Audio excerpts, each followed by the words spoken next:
학교 복도나 교실에서 사실은 조용한 전쟁이 벌어지고 있습니다. 뭐랄까, 우리 모두 한 번쯤은 겪어봤을 법한 그런 거요. 직접 때리거나 소리치는 것보다 어쩌면 더 깊은 상처를 남길 수도 있는 그런 전쟁 말이죠. 오늘은요, 한 심리학 연구를 가지고 이 보이지 않는 전쟁터의 미스터리를 한번 파헤쳐 보려고 합니다. 친구들끼리 편을 가르고 뒤에서 이런저런 얘기를 하고 또 은근슬쩍 누구를 따돌리고 이런 일들 도대체 왜 일어나는 걸까요? 무엇이 이런 행동들을 하게 만드는 걸까요? 바로 이 질문이 오늘 우리가 함께 풀어볼 수수께끼의 가장 중요한 부분입니다. 자, 그럼 본격적으로 한번 들어가 보죠. 우리는 눈에 뻔히 보이는 그런 공격 말고요. 그 너머에 있는 훨씬 더 교묘하면서도 강력한 갈등, 바로 관계적 공격성이라는 세계를 들여다볼 겁니다. 공격성이라고 하면 보통 두 가지가 있어요. 외현적 공격성은 때리거나 욕하는 것처럼 누가 봐도 딱 티가 나죠. 근데 관계적 공격성은 좀 다릅니다. 이건 친구 관계 그 자체를 무기로 쓰는 거예요. 교묘하게 소문을 퍼뜨린다거나 자기들 무리해서 빼버리는 식으로 상대를 공격하는 훨씬 더 은밀한 방법인 거죠. 그리고 여기서 정말 흥미로운 점이 하나 있는데요. 바로 이 관계적 공격성이 특히 여학생들 사이에서 남학생들보다 무려 2배 이상 더 자주 나타난다는 사실입니다. 바로 이 지점 때문에 오늘 우리가 살펴볼 연구는 여중생들에게 초점을 맞췄습니다. 그럼 이제 이런 행동을 일으키는 주요 용의자들을 한번 찾아볼 시간입니다. 과연 우리 마음속 어떤 감정들이 이 보이지 않는 공격의 방아쇠를 당기는 걸까요? 자, 첫 번째 용의자입니다. 바로 시샘이에요. 다른 사람이 가진 좋은 걸 보면 부러워하는 그 마음 있죠? 바로 그겁니다. 이어서 두 번째 용의자는 질투입니다. 이건 내가 소중하게 여기는 사람이나 관계를 다른 누군가에게 잃을까 봐 두려워하는 감정이죠.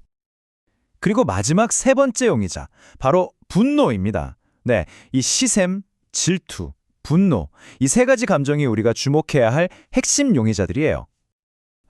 근데 여기서 잠깐, 많은 분들이 시샘이랑 질투를 좀 헷갈려 하시는데요. 이 연구는 둘의 결정적인 차이를 딱 짚어줍니다. 시샘은 나와 너, 딱 두 사람의 관계예요. 네가 가진 걸 나도 갖고 싶다 하는 거죠. 반면에 질투는 달라요. 나와 내 소중한 친구, 그리고 제3자, 이렇게 세 명이 등장합니다. 내 친구를 저 사람한테 뺏길지도 모른다는 두려움에서 시작되는 감정이죠. 이거 아주 중요한 차이입니다. 좋아요. 시샘, 질투, 분노, 이 감정들이 방아쇠 역할을 한다는 건 알겠어요. 하지만 이게 이야기의 전부는 아닙니다. 이 감정들이 실제 공격적인 행동으로 이어지는 걸 막아주는 아주 놀라운 존재가 있거든요. 그 주인공은 바로 정서 조절 능력입니다. 어쩌면 이 연구에서 가장 중요한 발견이라고 할 수 있죠. 이건 그냥 화를 꾹 참는 능력이 아니에요. 내 감정이 왜 이런지 들여다보고 이게 지금 적절한지 판단하고 상황에 맞게 조절해서 결국 내가 원하는 목표를 이뤄내는 아주 중요한 능력입니다. 말하자면 관계적 공격성에 대한 비밀 병기 같은 거죠.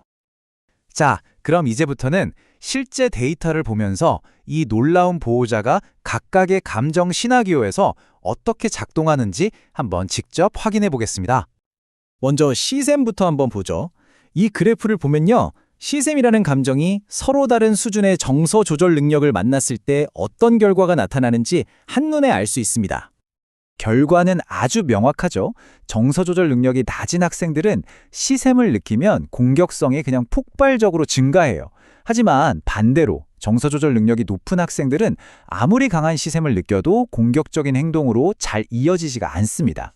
그러니까 이 정서 조절 능력이 강력한 완충제 역할을 해주는 거예요. 다음은 질투입니다. 그런데 여기서는 이야기가 조금 더 복잡해집니다. 여기서 진짜 놀라운 반전이 나타나요. 물론 정서 조절 능력이 높으면 어느 정도 질투를 컨트롤할 수 있어요.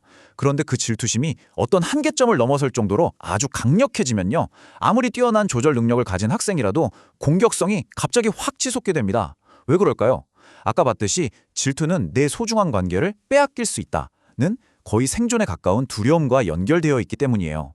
이 근원적인 공포는 때로는 우리가 가진 정교한 조절 능력마저 무력화시킬 만큼 강력한 거죠.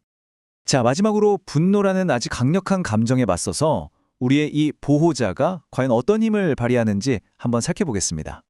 분노의 경우를 보면 이 정서 조절 능력의 효과가 정말 극적으로 나타납니다. 데이터를 보시면 두 그룹의 차이가 확연하게 벌어지는 게 보이시죠? 조절 능력이 높은 학생들은 화가 나도 공격적인 행동으로 거의 이어지지가 않아요. 그러니까 분노라는 감정을 다루는 데 있어서 정서 조절 능력이 특히나 강력한 도구가 된다는 걸 이 데이터가 명백하게 보여주는 겁니다. 자, 지금까지의 데이터들을 한번 정리해 볼 시간입니다. 이 연구 결과가 과연 부모님, 선생님, 그리고 학생들 자신에게는 어떤 의미가 있는지 한번 짚어보겠습니다. 그러니까 핵심은 이거예요. 아이들이 시샘이나 분노 같은 부정적인 감정을 느끼는 것 그 자체가 문제가 아니라는 겁니다. 진짜 문제는 그 감정을 다룰 줄 아느냐 모르느냐, 즉 기술의 문제라는 거죠. 이건 우리가 학교 폭력 문제를 바라보는 관점을 완전히 바꿔야 한다는 뜻이기도 합니다. 단순히 나쁜 행동을 한 아이를 벌 주는 것에서 끝나는 게 아니라 감정을 다루는 기술을 가르치는 쪽으로 초점을 옮겨야 한다는 아주 강력한 메시지인 거죠. 이제 우리는 이 복잡한 문제의 실마리를 어느 정도 찾았습니다. 그럼 마지막으로 우리가 앞으로 나아가야 할 방향에 대해서 한번 생각해 보겠습니다. 결국 모든 질문은 하나로 모아집니다. 이 중요한 감정관리 기술이 문제의 핵심 열쇠라면 과연 우리는 가정과 학교에서 이 기술을 아이들에게 어떻게 효과적으로 가르쳐 줄 수 있을까요? 이것이야말로 이 분석이 우리 모두에게 남기는 가장 중요하고 또 시급한 질문이 아닐까 싶습니다.